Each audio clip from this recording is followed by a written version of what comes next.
वज़ीर आज़म मरीम नवाज ने कहा सी कि दोनों सारे बच्चों को फ्री दूगी ते मेरे घर तक तो हजे तक नहीं पहुंचे। लगता तेरे दुध मुक गया। भुख बड़ी लगी है तो ये फ्रूटा की दुकान दिखती पई है। फ्रूट ला लेना थोड़ा जा।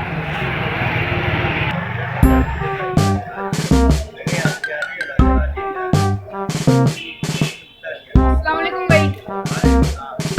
केले कितने पे दर्जन है भाई? 100 रुपये दर्जन। 30 रुपये कर दो। 30 की बोल।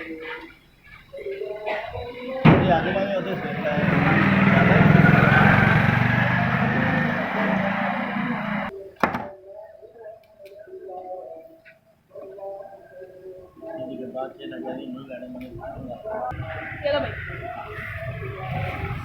जाना कर उसने पहले कोई वेख ले स्कूल ना कर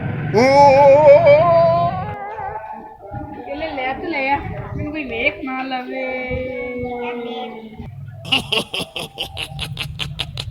को केले कित्थों आ गए अज तो खोना केले तो खाना।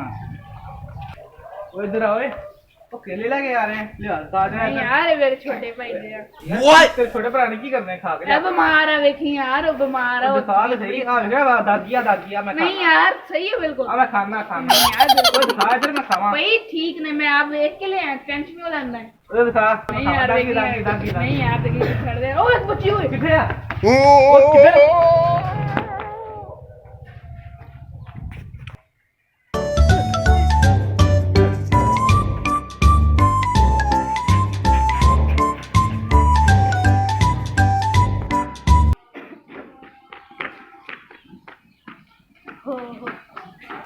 शुक्र आप भज गया तो मेरे केलियां तो नसी काले दीदी वाले दी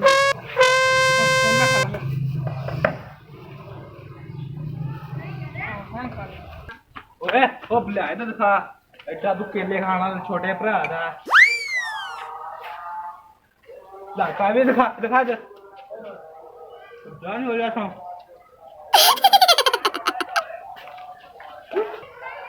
ओ मैनू केला ते दे जा यार मेरे केले दे जा कसम एक मैं खाना सी दो मेरे छोटे भाई दे यार दे दे।